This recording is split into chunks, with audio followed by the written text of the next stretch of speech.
All right, Rabbi, good morning. Good morning. Let us begin by thanking all of our sponsors for this morning's share to thank.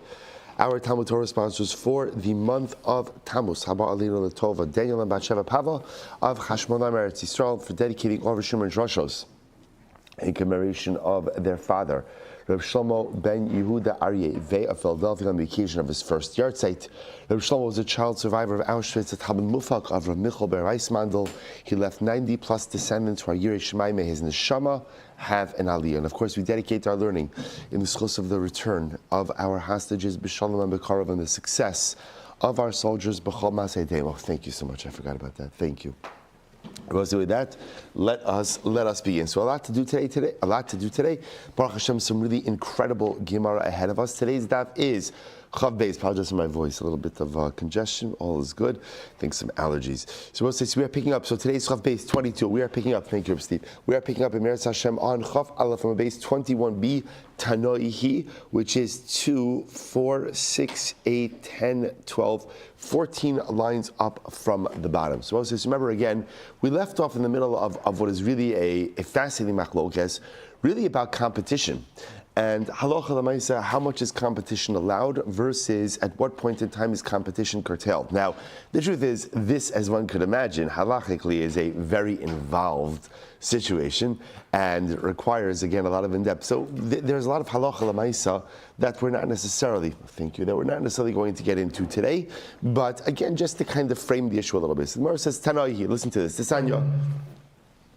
Tisanya, Kolfin b'nei mavuos ze'ezeh, shalo hoshiv b'neihen lo chayit v'lo borski v'lo malami tinokos. So let's listen to this. The members of a mavui could go ahead and literally restrict one another that they can't be another tailor, another tanner, another teacher. Supposed to listen to this. Essentially, the halacha is as follows. The members of a mavui could restrict someone else from outside the mavui from coming in and setting up shop for an occupation that is already being done by one of the Bnei HaMavui. So for example, let's say all of us live in one Mavui, and let's say again one of us is the tailor, and one of us is the tanner, and one of us is the Rebbe, and then what happens? Someone from outside the Mavui wants to come in and open up a tailor shop. So again, the first opinion says that halacha l'maisa, Tanakama says that we could restrict someone from the outside from coming in and setting up shop in our mavui, providing a service that one of us is already providing. However, but your neighbor, you can't restrict. So in other words, if within the mavui itself, Ruvain is a tailor, and then Shimon decides, to try his hand at tailorship, right? So then halacha l'maisa, then within the same mavui, so ultimately, again, you can't restrict someone else from doing business. Again, someone from outside the mavui comes in, the Bnei HaMavui can say, listen, you can't come in and open up shop in our mavui. But within the mavui itself, no one mavui member could restrict another, even from opening up a competing business. That's the Tanakama. Rabbi Shmuel says, no, af l'shcheino kofeu. Rabbi Shmuel says, not true. Not true. You're even allowed to go ahead and restrict your neighbor. So in other words, Reuven can say, listen, I already opened up a tailor shop over here. Shimon, I'm sorry, there's no room for two tailors in one mavui. I was here first. You can't open up. So I'll say, so this is our machlokes tanoim. Tanakama versus Shimon Gamliel. Tanakama saying neighbors can never restrict each other. In other words, as members of a mavui, each of us have a right to operate a business, and neither of us could go ahead and restrict the other. What we can restrict is outside competition. I can restrict someone from outside of our mavui opening shop here in the mavui. Shmuel says not true. Once there's an established business in the mavui, so you can even restrict another member of the mavui from opening up a competing business. So we'll say, by the way, what's fascinating about, let's see, I'm Rav Huna B'Rav Yeshua Pshitali, so it's obvious to me that bar masa achrisi matzi ma'akev. Supposed to listen to this. So Rav Huna B'Rav Yeshua says like this. it seems obvious to me that a member of a city can restrict a person who lives in another city from opening up a competing business, right? So, for example, let's say I live in Baltimore, and Reuven lives in Silver Springs, right? So what happens? I just had to get that in, right? Right, Silver Springs. Okay, too early. Okay, got it. So the Mesa again. So now now Reuven wants to go ahead and open up a business here in Baltimore, so I can restrict that. I don't know, when I say I can restrict it, I can object to that, and the halacha is going to side with me. This is my city, so to speak. In other words, I live in this city, and again, Reuven doesn't live in this city, so I have a right to make my livelihood in this city, and Reuven, who doesn't live here, doesn't have the right to impede on that. However, if Reuven pays what we'll call it local taxes, right? Reuven pays local taxes, then Reuven is, in other words, we'll say, essentially, you're considered to be a resident of any place where you pay taxes. That's the bottom line. So even if Reuven, technically speaking, lives in another community, but he pays taxes in Baltimore, then halacha l'maaseh he's a member of Baltimore, and therefore again he can open up a business here. So this is Rav Huna bar Yeshua saying it's obvious to me that halacha l'maaseh, someone who doesn't live here can't open up a competing business with me. If he pays taxes over your local taxes, then he can open up a competing business. Similarly, again, if you have two people who live in the same mavoi, so neither could restrict the other from opening a business. So, what about people who live in two different mavois but the same city? In other words, let's say Reuven lives in Mavoi A, Shimon lives in Mavoi B. They both live in the same city. One of them wants to open up a business in the Mavoi of the other. Is that permitted? So I'll say, so in one hand, they live in the same city, but they live in different mavois. What's the halach over there? Teku. Ultimately, again, it's a teku. So we'll say, what you see, again, and like I said, these halachas that we call also the halachas of hasagas gvul. Sagas Gvul, essentially, again, we'll call it income encroachment, right? Or parnasa encroachment, or business encroachment, competition. So what you see is something really fascinating. On one hand, the halacha recognizes that competition is very healthy, and actually competition is ridiculously beneficial to the consumer, right? Otherwise, it's a monopoly. When there's a monopoly, again, it's the consumer who loses out. So competition is good. On the other hand, so on one hand, the halacha wants to go ahead and allow for healthy competition. On the other hand, the halacha also wants to look out and try to maintain and preserve the business interests of every yid. So it's this interesting balance between how do we allow for open and fair markets, healthy competition, benefit the consumer, and at the same time, look out for the benefit, or look out for the financial needs of the individual. Very interesting. So I'll say another interesting halacha. So Amar Rav Yosef, Umodi Rav Huna b'mikri dardiki de lamatzi ma'akir. Rav Yosef says that even Rav Huna agrees. Even Rav Huna, who takes a little bit more of a restrictive view of competition, he will agree with Rebbeim de lamatzi ma'akev. That ultimately, again, if somebody is a Rebbe and he's teaching children, and someone else wants to open up a competing cheder in the same, competing yeshiva in the same neighborhood, that neither party could restrict the other. The Amar Mar, so also because we learned about this already. Ezra Tikin and the Yisrael Shim Moshiv and Sofer, a b'tzad Sofer, v'neicho sh'toma asir l'shuli Amar lei top of Chav Beis Kinas Sofrim Tarbe Chachma. So we'll say it's very interesting. In the one area where everyone agrees that we want constant and ongoing competition, it's where? Chinuch. Isn't that fascinating? Chinuch, right? In the education of our children, we want competition. Why? Kina sofrim, literally jealousy amongst teachers.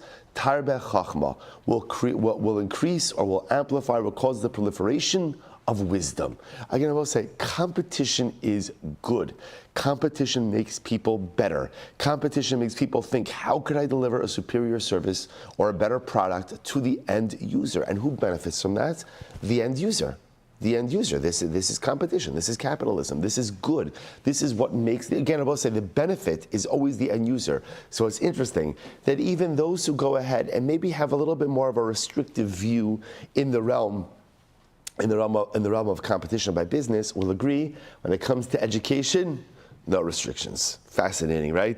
When it comes to chinuch, we want it to be an open playing field. We want there to be constant competition, and we want, again, why? Because we want the most superior educational product. It's so fascinating. Okay, let's go weiter. We'll say 22a, first line. Omar Rav Yitzchak, Omod Rav Huna bar Rav Yoshua, and Rav Huna bar Rav Yoshua agrees in the following case. So we'll say again, remember, Rav Huna bar Rav Yoshua is one who has a more restrictive view, ultimately again, of competition, and specifically, remember again, what he holds is like this, is if I live in Baltimore and someone else doesn't live in Baltimore, so the person from out of town can't open up a business, you're in competition with me.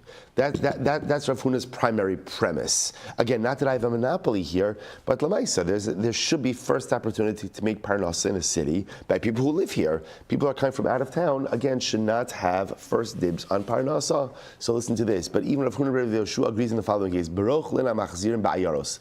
Traveling perfume salesmen, traveling spice salesmen, perfumers. Traveling perfumers ultimately again are permitted to come in from out of town even to sell their wares. Why? That even, so let's say again, I live in Baltimore and I'm a perfumer. It's always good to have a plan B, right? And I'm a perfumer. So again, now there are guys from out of town coming and selling their perfumes.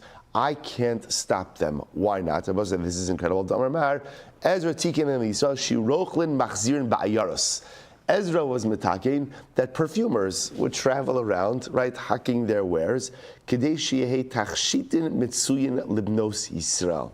It's incredible. Once again, we want perfume to be able to be available to women. Right? We want Jewish women to have access to perfume. So therefore, again, what's the best way to do that? What's the best way to do that? Make sure that it's an open marketplace. So even Rav Huna, who holds of a normally, we'll call it more restricted view of competition, will agree that when it comes to traveling perfume salesmen, anyone could come in. Open, what's the word? Open market. Okay, open playing field, right? In other words, that Allah said anyone could come in and anyone could sell, and no one could restrict the other, even if I'm in town and those other guys are from out of town. Why? Once again, it's a benefit to the end user. In this case, it's interesting. Ezra is metakein, ultimately, again, that women should have access to perfume. We'll say, understand why was Ezra stepping in that women should have perfume? So remember again, this was a din in Shalom Bayis. Remember again, we'll say perfume played a much more pivotal role historically, especially when people didn't necessarily bathe every single day, right? So I might say again, perfume played a very important role, especially in Shalom Bayis. So therefore, again, Ezra made sure that women would have access to perfume. Incredible. It also tells you something amazing. You say to yourself, Ezra, this is Ezra. Ezra's got a lot on his shoulders, and Ezra is worried about legislating that women should have access to perfume. The answer is yes. You know what leadership means? Leadership means being involved with the everyday, even small needs of regular people. Leadership doesn't mean living in an ivory tower, only getting involved, in the major issues of major communal or national import, but it means even having a sensitivity to the day-to-day smaller issues, to the Shalom Bayis, ultimately, again, of your constituents. It's incredible. David HaMelech, the first thing when he became king, right, the first thing he did is he made sure to go ahead and preside over interpersonal disputes. David HaMelech understood that the power of a leader is not, again, just to look at the panoramic issues, but also to have a hand in resolving and helping the day-to-day man with day-to-day issues. So incredible. Let's go weiter. Says in La Dure. So I'll say, by the way, even with the perfumers, they have a right to what? They have a right to go ahead and travel around. Aval la'akbuye lo. But what they don't have the right to do ultimately is what? Open up a storefront. So in other words, what Ezra allowed for was the perfumers, you could come in and be a traveling salesman. You can't go ahead and open up a storefront. Because again, now obviously, circling back, if you start paying local taxes, then you're a member of the municipality, then you could open up a storefront. But assuming you're living out of town, you're just a traveling salesman, you could travel through for perfume, but you can't open up a perfume store. V'itzar mirabananu, so this is incredible. However, let's say the perfumer is a Talmid Chacham. Then he could open up a storefront. I was going to say, what we're going to see now is there was a certain preferential, we'll call it, there are certain business advantages given to Torah scholars. Now, the logic behind that is that we want Torah scholars to be able to make a parnasa, but we also want them to be able to make a parnasa in a way that still allows them to focus on their growth in Torah. So therefore, there are certain, again, like you have like the same way like today, like right, you have parsonage, right? You have certain tax benefits, certain business benefits, right? That could go ahead and come to clergy, So again, even in the times of the Gemara, there are certain benefits. So for example, as much as we just said before that if traveling perfume salesman could come through, you could travel through, but you can't set up a storefront. But again, if the person's a Talmid Chacham, we let them set up a storefront. The Gemara says, "Kihad the Rava shar eluhu Rabbi Yoshia ul-Rav Ovadia lakbuye delo kehilchasa." So Rabbi said, "This is as Rava allowed Rabbi Yoshia and Rav Ovadia, who are apparently traveling perfumers, to go ahead and set up a storefront." Now, delo kehilchasa means not in accordance with halacha. And Rabbi said, what that means is not in accordance with halacha. Rashi points out over lifnim mishuras hadin, to go above and beyond. This is a special dispensation, ultimately again for Talmidei Chacham. Rabbi say it also shows you something incredibly beautiful, which is these are great Talmidei Chachamim also who have occupations. And this is also a very important yesod, that sometimes we think that excellence in Torah and earning a living are mutually exclusive things. They're not. Obviously, I will say in life in general, all of us would love to be able to focus on one thing and one thing only. That would be the best. I'd love to have, right, one area of focus is what I have to do and nothing else. Life doesn't work that way, right? We all have multiple areas of foci, right? We all have multiple things that we have to be able to do. And it's important to understand that having to focus on multiple things at once doesn't necessarily mean you can't be excellent at multiple things. So to me, it's always fascinating here about saying, and I want to point out over here, right, these great Rabbanim, it's not like they're doctors or lawyers, or even Rebbeim. What are they? They're traveling salesmen. It's so interesting, right? They're traveling salesmen, but you see from here, I will say that there is the opportunity in life, if you're willing to work extra hard, to be excellent in the area of material growth and also in the area of spirituality. Incredible. So the Gemara says, my time, what's the reason for this? Because they are Rabbanim, but because they are Talmidei Chachamim, we want them to be able to earn a parnasa without it coming at the total expense of their growth in learning. Their Torah, right? Because remember again, I will say, the Torah of Talmidei Chachamim helps the world. It helps the world just because of the energy of Talmud Torah, and it helps the world because ultimately, hopefully, these people are providing leadership, Torah leadership as well. So therefore, as a community, we have an obligation to try to help them in the continued growth of their Torah. So if that means giving them a little bit of a business advantage, then I will say to yourself, I was thinking about this yesterday, so that's very nice. Say, helping out Talmidei Chachamim. But I will say, what does that also do? See, helping out Talmidei Chachamim. So what happens? It sounds like, but you're putting other people at a disadvantage, right? That's always nice. I want to help out everyone. So you're going to go ahead and you're going to allow the Talmidei Chachamim to set up, who are traveling perfumers, and we'll see other examples of this, to set up a storefront, even though you don't allow anyone else. But doesn't that put the local people at a disadvantage? And I will say, what do you see from here? You see from here that I will say that helping the growth of Torah doesn't put anyone at a disadvantage. At the end of the day, helping the Talmidei Chachamim earn their parnasa. Again, helping them to work, because they're perfumers, they're working, giving them just a little bit of a leg up so that they could earn what they need for their parnasa. Right? These are not guys who are trying to make a killing. These are guys who are trying to make a parnasa. Guys, Talmidei Chachamim try to make a parnasa, support their families so they could devote themselves to learning, enabling their learning benefits the community. And what benefits the community is never going to put any one individual at a disadvantage. Parnasa comes from the Ribono Shel Olam.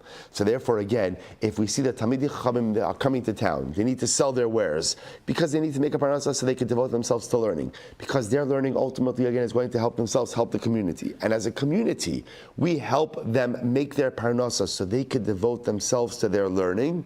We're not going to suffer for that. Parnasa comes from the Ribono Shel Olam, and if he sees that the community is trying to go ahead and help Torah, the Ribono Shel Olam is not going to put the rest of us at a disadvantage for that. An incredible yisod. So Mar goes weiter. Hano dikuloi ta'isi dikalai lebavas. What's an interesting case over here? There were these guys, basket salesmen, so out-of-town basket salesmen, who came to Bava to sell their baskets. So the Gemara says, "Asu b'nei masa kama agvi elayu." So what happened? Obviously, the local basket sellers, said no, right? They, what are you doing? You're from out of town. You can't hack your wares over here, right? Again, we're all for competition, but local competition. You can't come from out of town and open up and start selling your baskets. So also coming to Ravina. They brought the case before Ravina. Amr lahu me'alma asu ula alma lizamnu. So Ravina says something very interesting. He said, Bavel,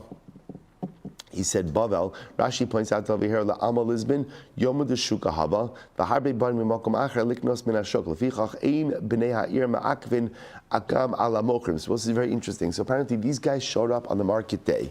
Now the market day in Bavel attracted a lot of consumers from outside of Bavel also. So Ravina said like this, just like people showing up today on the market day are from out of town, so too again, out of town merchants have the ability to sell as well. So this is interesting, right? Since the customers are from out of town, therefore again, Ravina said the suppliers could sell from out of town as well. But this is only on the marketplace day, right? Because on the market day, that's when you attract a lot of out of town commerce. Low. But again, on a non-market day, then the out-of-town basket salesman cannot sell their wares. Furthermore, even during the market day, you out-of-town salesman, you could sell in the market itself. What can't you do? You can't go ahead and start going house to house. So limitations. So Gemara tells another story. Hanoi Amoroi da'isi amr lepum nara. So I will say there were these guys. Amoroi are people who sell wool. Wool salesmen. So wool salesmen came to this place called Pum Nara. That was the name of the city. Asu b'nei masa kama akvi alayu. The local residents, the local wool salesmen, right? They organized and they came and they stopped the out of town guys from selling wool. Asu l'chmei Rav Kana. They came up for Rav Kana. Amar lehu. Dinahu dima akvi alaychu. So Rav Kana said, listen, they're right. You shouldn't be able to sell your wool. Amar le is lan ashroi.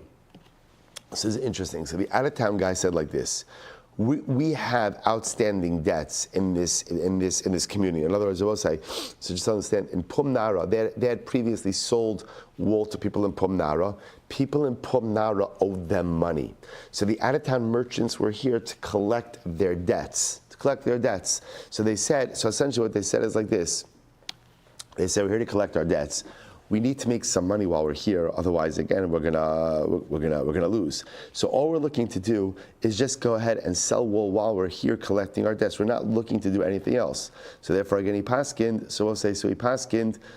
Before kind of paskin, zilu zamnu shirchi yusaychu adakri su ashray didacho vazlisu. So Rav Kana said, fine, you could sell wool for the duration that you are collecting your debt, but after that you need to move on. Okay.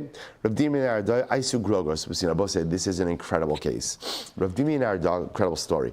So Rav Dimi Narda brought figs on a boat. So we'll say, so again, I just want to point out, so this is incredible, right? Think of this. This is Rav Dimi. Rav Dimi and Arda brought figs on a boat. Now we'll say, again, why is he bringing figs on a boat? To sell them. So he's a fig salesman. So he's bringing figs on a boat. So he shows up, so Rav Dimi shows up at a foreign city, right? In the city of the Reish Kalusa, ready to sell his figs, sorry.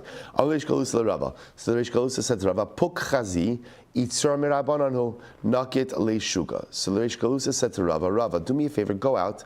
I've heard about this Rav Dimi, but investigate, is he a Talmud Chacham or not? If he is a Talmud Chacham, then literally again, nakit leishuka means stop the marketplace. Now stop the marketplace means give Rav Dimi first rights to sell his wares. Right? As a Talmud Chacham, this is the covet we'll give him, let him sell his stuff, that way he can make his money, go back home, continue learning, and Shalom Yisrael. But again, the Reish Kalusa was saying, I've heard of him, but I don't really know about him. So Rava, you go and test if he's a Talmud Chacham. So Rava said, this is incredible. So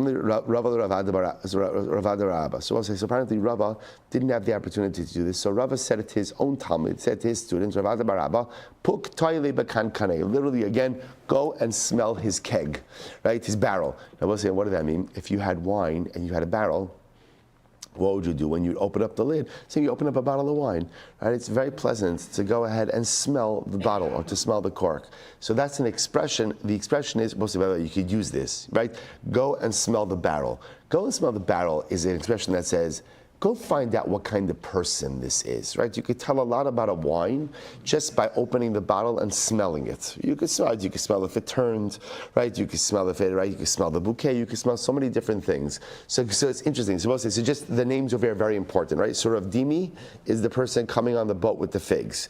The Reish Galusa says to Rava, go and see if he's a Talmid Chacham. If he's a Talmid Chacham, stop the marketplace and allow him to sell his wares. Rava apparently didn't have the ability to do this, says to his own Talmid, Rav Ada bar Abba, so Rav Ada, go and smell the barrel.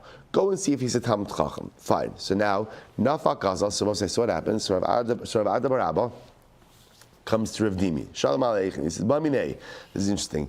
Peel Shebala Kfifa Mitzvus. He asks the following question. If an elephant goes ahead and swallows a reed basket, v'kia derech beis harei, and then excretes it. Now the case over here is he swallows the barrel whole and he excretes it whole. Okay, not a pleasant day, right? So right, so he swallows it whole and excretes it whole. So I'll say, so what's the shaila? Mahu. What's the status of the basket? Now both say, now what's the shaila over here? Right? So the shaila is like this: a basket, a reed basket, normally is mekabel tuma. Now both say generally a utensil made out of excrement, what we call kli gilalim, is not mekabel tuma. See, here's the shaila: if an elephant goes ahead and swallows a reed basket whole and then excretes it whole. Right, so you're looking at a reed basket after it's been excreted. Do we look at that as a reed basket and it's mekabel tumah, or since it's gone through the elephant and been excreted by the elephant, it is now called kli galalim, a utensil of excrement, and therefore not mekabel tumah. So the Gemara says, lo hava biyadei. So ultimately, again, so Rav Dimi did not know the answers. Well, I just want to tell you something. It's like, why this question, right? Like, in other words, out of all, obviously he's trying to test me as Talmid Chacham. So I don't know, I was thinking a lot about this question, and I think that there is a tremendous, life question in this. So I will say, what happens a lot in life is there are overwhelming circumstances that swallow us, chew us up, and spit us out. And the shaila is, are you able to maintain your sense of self and your identity, even after undergoing the difficulties and challenges of life? Man is often compared to a kli. Man is compared to a utensil. We have this imagery all of the time. And what happens in life? The elephants of life come along. And what do the elephants of life do? They swallow you up. We'll say all of us go through this. All of us go through this in life. They're just circumstances that totally swallow me up. And then afterwards, the circumstances are over, and they spit me back out. And the shaila is, am I the same kli, or have I become someone different? And again, being the same kli or becoming someone different, ultimately, there's not a right answer or a wrong answer to that. But often, after undergoing difficult circumstances, we look at ourselves and we wonder again, have we retained our sense of self, or have we become someone new? Right? Am I still the same kli that went into the elephant? And then again, I went through this whole elephant matzav, but now again, I've retained my sense of self. Or maybe I've become someone new as a result of being swallowed up and spit back out. There's a profound, I don't think, out of all the different questions that Rav Ada could have asked Rav Dimi, of course he's asking him a halachic question, but I think in this question itself is a profound life yesod as well. Do you allow the circumstances of life? I will say, it is so easy to get derailed in life. So do you allow the circumstances of life to just go ahead, chew you up and spit you out, and now you have no semblance of your former self? Or are you strong enough to hold on to your sense of identity? Are you strong enough to hold on to your values? Are you strong enough to hold on to who and what you are? That no matter how big the elephant is, and no matter what it does to you while you're going through it, and no matter how it spits you out or excretes you out, you remain the same basket. You remain the same person. You remain committed to your ideas, to your ideals, and to your tenets. That's the shaila he was asking halachic shaila. But again, I don't think it's ever by accident. And again, I will say the answer to that question. So what does Rav Ada say? I don't know. Because I will say, especially if you analyze that question from the hashkafic perspective, it's a good question. I think sometimes one of the most overwhelming things in life is like when we look in the mirror and we see the person looking back, and I realize that, wow, that's not the same person I used to be. Now, sometimes it's, wow, that's not the same person I used to be, and that's incredible, and that's beautiful. And sometimes it's like, wow, that's not the same person I used to be. I used to be someone filled with so many dreams and goals and aspirations, someone who was on fire about Yiddishkeit, someone who had such a level of commitment. And sometimes it ebbs and it wanes. And again, sometimes the person looking back it's not the same kli. It's not the same kli. And a lot of times the reason it's not the same kli is because of those life elephants. They chew you up, they spit you out, they excrete you out. And the shaila is, what happened to your basket? So Dimi simply says, I don't know. So as a result, we'll say, so now remember again, as a result of Rav Dimi not knowing, incredible. So Amrulay, so Gemara says, so Amrulay, Mar Nihu Rava. So we'll say, so now Rav Dimi was a visitor. So he says to Rav Ada, he was impressed about Rav Ada's knowledge. He said, are you Rava? I've heard so much about Rava. Are you Rava? So Tavach le besandale. So we'll say, so Rav Ada bar Ava tapped Rav Dimi on his sandal. It's like he took his staff and he tapped it on the sandal. So we'll say this was a little bit of like Rashi says, like a little bit of a condescending act. Amarle ben didi l'Rava ikatuva. So Ravada said, between me and my Rebbe Rava, there is a great distance. Mihu al karkach ana rabcha. But he says, so Rav Dimi essentially says, just like between me and my Rebbe Rava, Rav Ada said, the same way that between me and my Rebbe Rava, there's a lot of distance between me and you, right? Between me, Rav Ada, and between Rav Dimi, you, the visitor who's looking to sell your figs, there's a lot of distance as well. Ana Rabcha, I'm your Rebbe. In other words, this is Rav Ada saying to Rav Dimi, I am greater than you. Rabcha de Rabach. And Rabba is the Rebbe of your Rebbe, which was another way of Rav Dimi essentially, Rav Ada essentially saying to Rav Dimi, you're not a Talmid Chacham. You're not a Talmid Chacham. And therefore, again, I will say, for our purposes over here, I'm not going to give you first rights of selling your grogros, of selling your figs in the marketplace. Incredible. So Naktale Shuga. So we'll say, as a result, they did not give Rav Dimi first rights in the marketplace. Now, as a result, Pasak Grogros Didei. Rav Dimi's, his figs spoiled. His figs spoiled and he lost. He suffered a loss. Asul Kamid Rav Yosef. So Rav Dimi brought the case before Rav Yosef. Amalei Chazi Mar my Avduli. So Rav Dimi said, look what they did to me. Look what they did to me. I brought my grogros. I'm a Talmid Chacham. I should have had first rights to sell my stuff in the marketplace. Look what they did. Amalei Mandelo Shahie Laonise de Malka de Edom Laonishahi Laonisech Laonisech. So I'll say this. So this is incredible. This is incredible. So remember again, they brought this before Rav Yosef. Rav Yosef said, Rav Dimi, I believe that you were profoundly wronged. You were profoundly wronged. And essentially, again, the God that saw the wrong visited upon the king of Edom, which we'll see in just a moment, who avenged the king of Edom, should avenge your embarrassment as well. So I'll say, so this is strong stuff. Dechsev ka'amar Hashem al shlosha pishei Moav al bar lo ashivenu al sarfo atzmos melech Edom l'sid. So I'll say, so ultimately, again, it's talking about the king of Edom was killed, and ultimately, again, his body cremated and his bones made into plaster.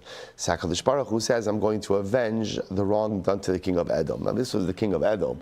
HaKadosh Baruch Hu avenges the wrong done to Edom. Alachas kama v'kama, he avenges the wrong done to Klal Yisrael. So we'll say, so what happened? As a result, get ready for this. Nach nafshei Rav Ada bar Abba. Rav Ada bar Abba died. So now remember again, Rav Ada bar Abba was the one who came to test Rav Dimi, and essentially again it was a one-question test. What happens to the basket swallowed up by the elephant? Rav Dimi couldn't answer it. As a result, Rav Ada bar Abba said, "You're not a Talmid Chacham." Went ahead, did not hold up, but again didn't just say he wasn't a Talmid Chacham. He dealt with him a little bit disparagingly.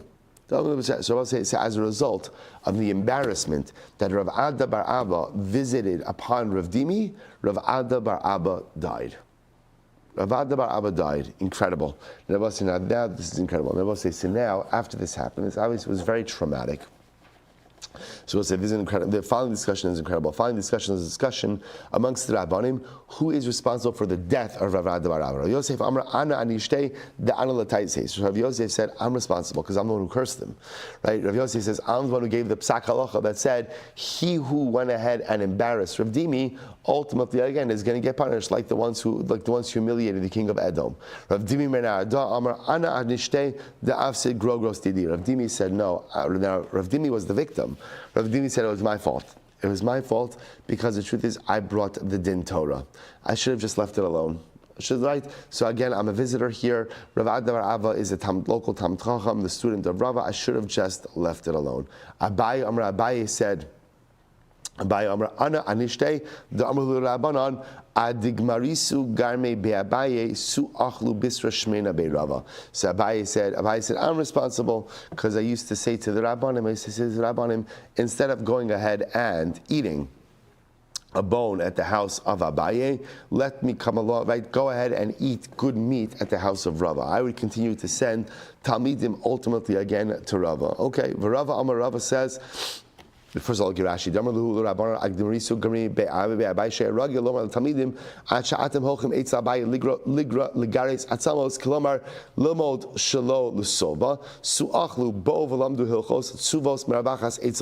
okay, Rava Amar Rava said, first wide line, Ani Nishtei. Rava said, I am responsible. I am responsible. Ana shakilna bisra mikamesh shame derava da ana adifna minei. So Rava said, ultimately again, I am responsible because ultimately again, when he would come to the butcher shop to go ahead and take meat. So ultimately, he would come before he would come to the butcher. He would say, "I'm entitled to take before the attendant of Rava because I'm more important than him." Rav Nachman bar Yitzchak Amar, "Ana nishtei." Rav Nachman bar Yitzchak reish kala. So listen to this. Rav Nachman bar Yitzchak said, "I'm responsible for the death of Rav Ada." Why? So the Gemara says, the Rav Nachman bar Yitzchak reish kala hava. Rav Nachman bar Yitzchak was the head of the kala. Now the kala was like the general shir that they would give before a yontiv. Kol yoma mekame dinei al kala marhit ba'adei Rav Ada bar Ava l'shamasei v'hader ayo l'kala. So I say, so what happened? Every day before Rav Nachman bar Yitzchak gave shir, so he would review it with Rav Ada bar Ava. He would review the whole shir with Rav Ada bar Ava, and then only afterwards would he go ahead and give the shir. Hahu yoma naktua Rav Papa v'Rav Huna b'Rav Yeshua Rav Ada bar Ava mivshul lahava b'siyuma. So one day Rav Papa and Rav Huna stopped Rav Ada bar Ava because they were not at the conclusion of the previous shir. Right? Rashi points out the Lord Mesachas Brachas. So again, they didn't hear the shir. They didn't hear shir of Nachman bar Yitzchak, and so they wanted Rav Ada bar Ava to teach them the shir.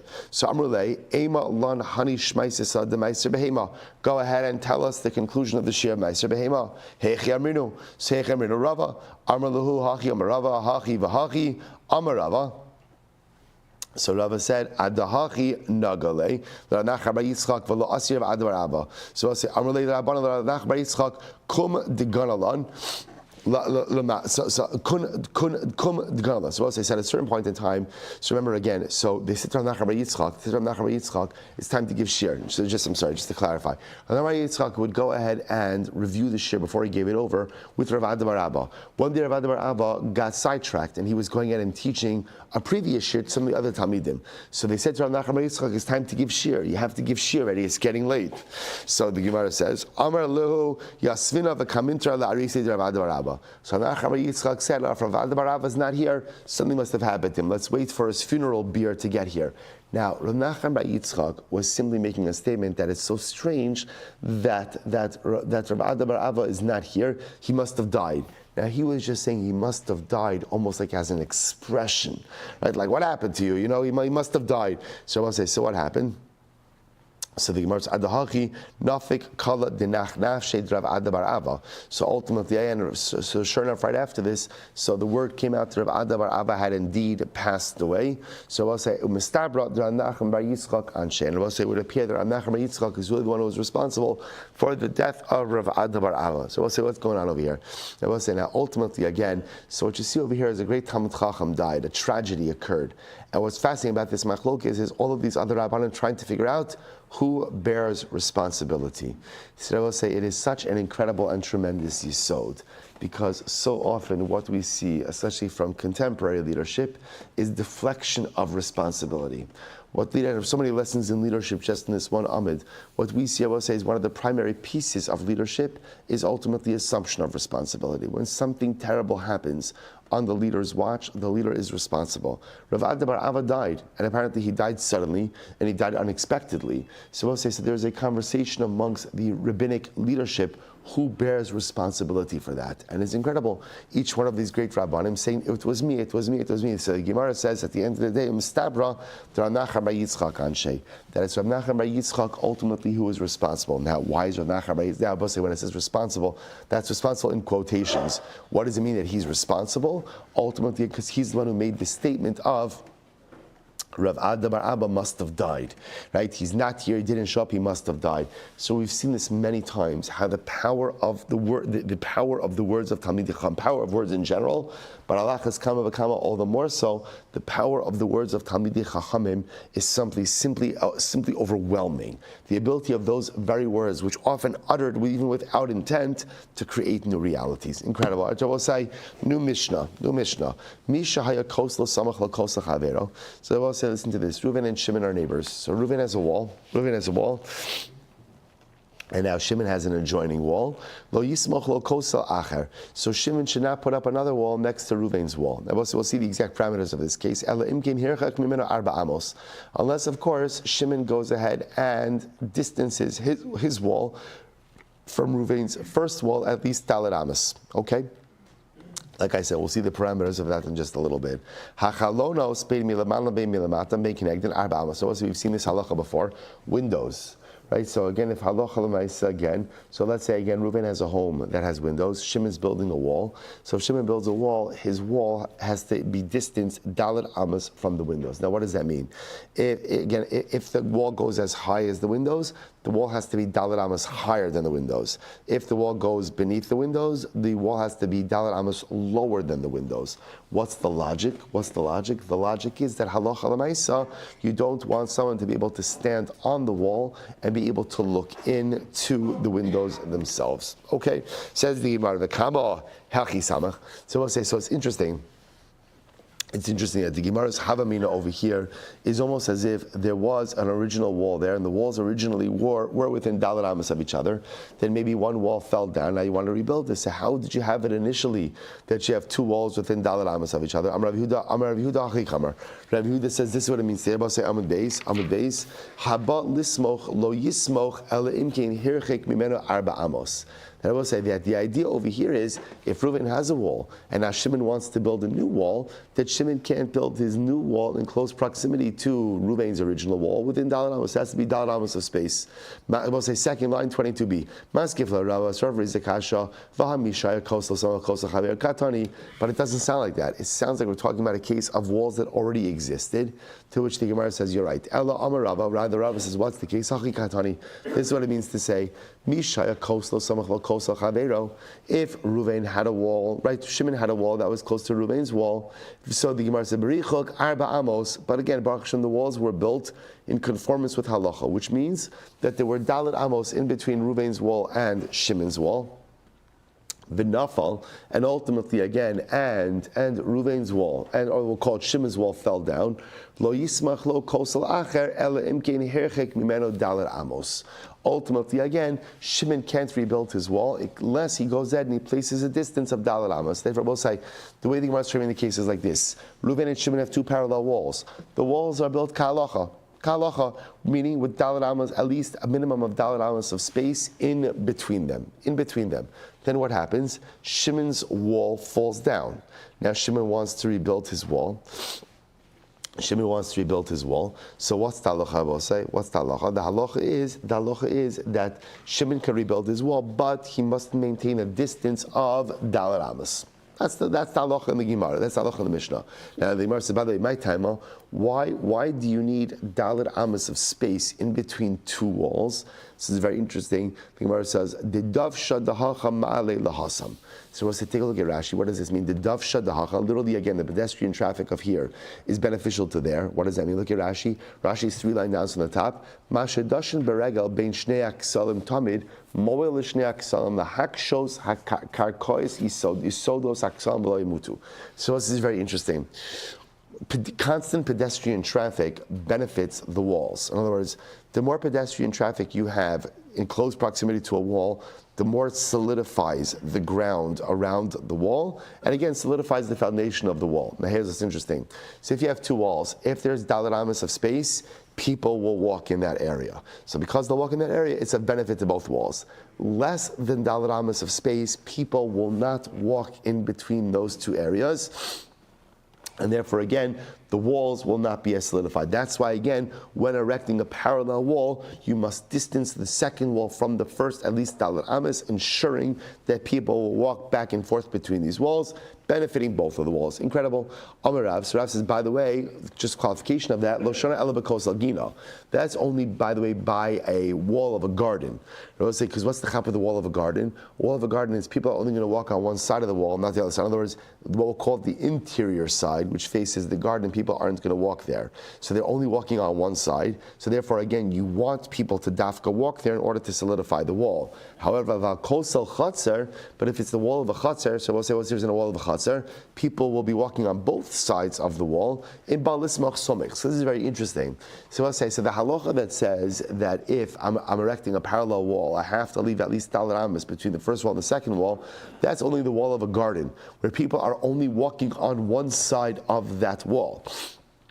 So therefore, again, I need pedestrian traffic. But let's say on the wall of a chatzar, where people are walking on both sides of the wall, then I can even go ahead and erect the parallel wall, even in close dalet amas. So here's what's interesting. Apparently, you don't need pedestrian traffic on both sides of the wall. You only need it on one side of the wall to like compact and solidify the ground. So essentially, as long as you're getting pedestrian traffic on one side of that wall, you're good to go. So in a gina, in a garden, you're only getting pedestrian traffic, we'll call it, on the exterior side of the wall, not in the interior, because people aren't walking in the garden. That's why you have to distance in dalet amas. But in a chatzar where you're getting pedestrian traffic on both sides of that wall, ultimately, again, there's not a problem. Rabbi Shmuel says, no, echad kos al gina v'echad kos al chatzar. So Roshia says as follows: that whether you're talking about the wall of a gina, right, the wall of a garden, or the wall of a chatzar, imba lismoch eno somech. Ultimately, again, halacha l'maisa, either way, you always have to maintain dalet amas. So we'll say, Rabbi Moshe is of the opinion that halacha l'maisa, this is a blanket halacha, right? That whenever building a parallel wall, you need dalet amas of space. They might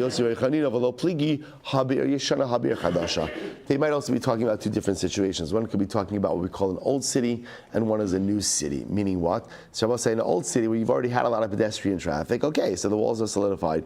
A newer city where, again, you don't have the pedestrian traffic, perhaps that's where we're going to be a little bit more makbid on the space of the wall. Okay, incredible. So I will say, so now at least we understand the concept of why when erecting a new wall, you have to go ahead and leave dalet amas of space. Incredible. So Tanan.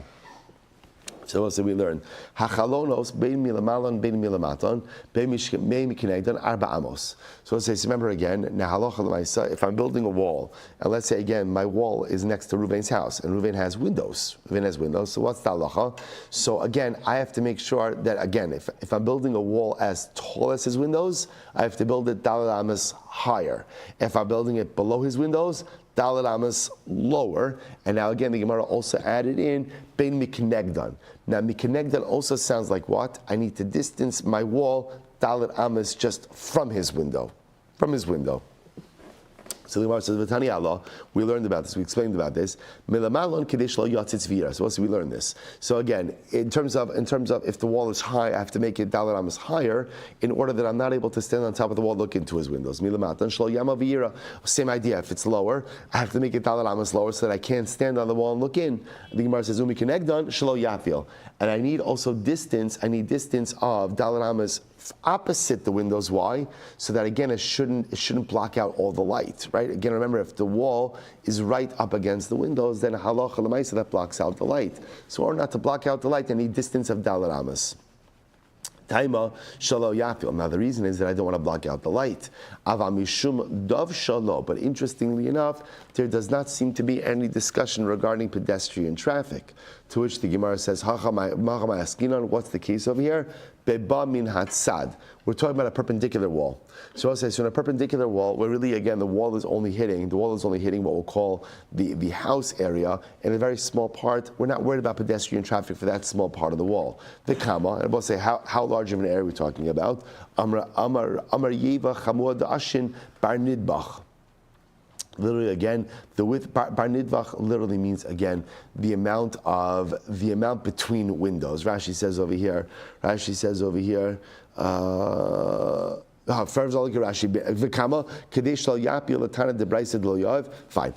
Mishmei derav kimali rochav chalon. The entire width of a window, which is a tefach. I v'halom meitzitz. But 1 second, I will say, don't you run into an issue that then one can stand on top of the window and look into their fellow's house? Rav Zvid b'madir es koslo. This is an interesting case where the wall itself is sloped. In its perpendicular area where it hits the house, or it's right next to the house, it slopes down. So because it slopes down, no one could stand on it. So because no one could stand on it, there's no fear of looking into Ruvain's house. But 1 second. But we spoke about the idea that you need dalet amos in between a wall and a home. So the Gemara says, "Lokasha kan meruach achas kan mishnei ruchos." One is talking about, again, I will say, where you have a wall from one direction, and one is talking about where you have a wall from two directions. Look at Rashi, shnei ruchos, shnei ksalim zeh keneged zeh, mishnei tzidei hachalon. Ultimately, again, where you essentially have two perpendicular walls coming from two different directions. Okay, so Tashma. This is actually interesting. So you have to distance the wall. You have to distance the wall from the gutter. So we'll say, so now imagine for just a moment, Reuven has a house. The house has a gutter, right? Gutter at the edge of the roof. So now again, I'm building a wall. So now the Gemara says, you have to distance the wall from the gutter, Dalet Amos. Now, why is that? Because what do gutters need? It's not a new dynamic. You have to clean out your gutters. So how do you clean out your gutters? You take a ladder and you climb up. So I'll say, so remember again, if the wall is too close to the gutter, then there's no way to get in to clean the gutters. So you have to distance a wall at least Dalet Amos from the gutter in order to be able to put up a ladder and get up there and clean it out. Now, the reason is because I have to be able to get a ladder up there. But apparently because of pedestrian traffic, it's not a problem. Say, we're just trying to figure out. So just understand what's happening over here. I'm sorry, we're going a little bit quickly, but just understand what's happening over here, which is that halacha l'maisa. We're trying to figure out. The Gemara tells me this halacha, and it's halacha psuka, which is it's just like a straight across the board halacha, which is that halacha l'maisa. If you're building a wall opposite someone's home, or opposite someone's, or for that matter, opposite someone's wall. If I'm building a second wall opposite someone's pre-existing wall, or I'm building a wall opposite someone's house, it requires Dalet Amos. Why Dalet Amos? To which the Gemara says, Mishum Davsha. So the answer the Gemara gave was because in order to allow pedestrian traffic, because that's of benefit to the walls. You want people walking there. If the area is too narrow, people aren't going to walk there, and therefore the wall, the ground around the wall doesn't become compacted, and therefore the wall is not as solidified. So you want pedestrian traffic around there. The Gemara then is trying to figure out, now again, what type of wall that applies to a garden wall, a chutzner wall. Okay, so that's all discussion. Now, the Gemara is just pointing out over here is the Gemara also says that you have to distance your wall from the gutter, Dalet Amos. Why? In order that you have space for the ladder. Now, again, shouldn't it say you have to go ahead and distance your wall from the gutter? Why? Mishum Davsha, pedestrian traffic. Why does it say because of the ladder to the gutter? What's going on over here? So it says Tayyib Mishum Sulam. The reason I have to distance it ultimately is because in order to be able to get a ladder up there, Ava Mishum Davshalo. But ultimately, again, because of pedestrian traffic, it's not a problem. So we'll say, so what's going on over here? Hachamayaskinan, what's the case? B'maschila mishupas. We're talking about a slanted gutter. So we'll say essentially what this is like this. There are two different ways you could have a gutter. You could have a gutter that literally hugs the edge of the house, or you could have a slanted roof, right? And at the end of the slanted roof, ultimately there's a gutter. Now the chap over here is the way the slanted roof is, it's a slanted roof that's an overhang. So you have the structure, the house, you have a roof. We have a roof that has like an overhang, so an area underneath the roof that you could stand. And the gutter is at the edge of the roof itself. Now watch this. The Gemara says, the imishum davsha the Gemara says, the imishum davshu ha ka'azl va'asi to say. So it says, here's what's interesting. We're not worried about pedestrian traffic. Now, why are we not worried about pedestrian traffic? Why not? Why not? Because halacha l'maisa, people are going to be walking in close proximity to the wall anyway. Why? Because they can walk underneath the overhang of the house, right? Especially when it's raining, right? So they could walk underneath the overhang of the house. So because they could walk underneath that overhang, therefore halacha l'maisa, dafsha is already taken care of. So now that the dafsha is taken care of, the only thing outlying is what? Is ladder. So again, because of pedestrian traffic, we're not talking about a case where the house abuts the wall. There's an overhang, and under the overhang they could walk. So dafsha is already taken. You have pedestrian traffic. And so now that I have pedestrian traffic, the Gemara says, by the way, in addition, you also need to make sure that you have dalar amas from the gutter. From the gutter. Why? Because gutter maintenance, you need to be able to get a ladder in there ultimately in order to be able to maintain the gutter. I will say, shkoyach. Stop over for today. Great.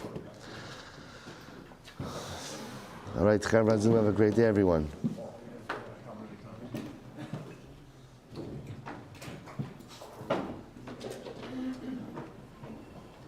Jack, have a great day.